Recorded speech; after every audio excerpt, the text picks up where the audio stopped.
करते हैं अपने क्राइम रिपोर्टर साजिद रांझा की रिपोर्ट के मुताबिक Gujranwala head clerk housing and town planning development agency Shaukat Ali ओछे हथकंडों पर उतर आया।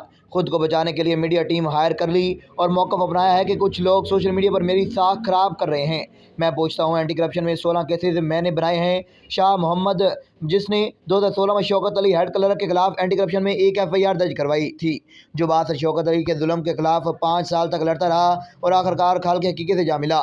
शौकत अली ने शाह मोहम्मद के साथ जुल्म की दास्तान रकम कर दी। ऐसा नामी शख्स जो W ब्लॉक का रहायशी है, जिसने 8 लाख रुपए के एक दरखास्त एंटी करप्शन में सूबाई मौत से आला हेड क्लर्क शौकत अली के खिलाफ अर्साल की है, लेकिन अभी तक इनके अदारों में बासर हेड क्लर्क शौकत अली के खिलाफ कोई कार्रवाई नहीं हुई। और एक हैरानगी की बात यह भी है कि डिप्टी डायरेक्टर हाउसिंग मुशर्रफ ने भी शौकत अली हेड क्लर्क के खिलाफ कोई एक्शन नहीं लिया। जनाब वज़ीर-ए-आज़म पाकिस्तान इमरान खान और वज़ीर आला पंजाब, इससे मुअद्दबाना गुजारिश है शौकत अली हेड क्लर्क को फिलफौर गिरफ्तार किया जाए और गरीब आवाम की लूटी हुई दौलत वापस करवाई जाए और करार वाक़ई सज़ा दिलवाई जाए। Sajid Ranjha, MD news Gujranwala.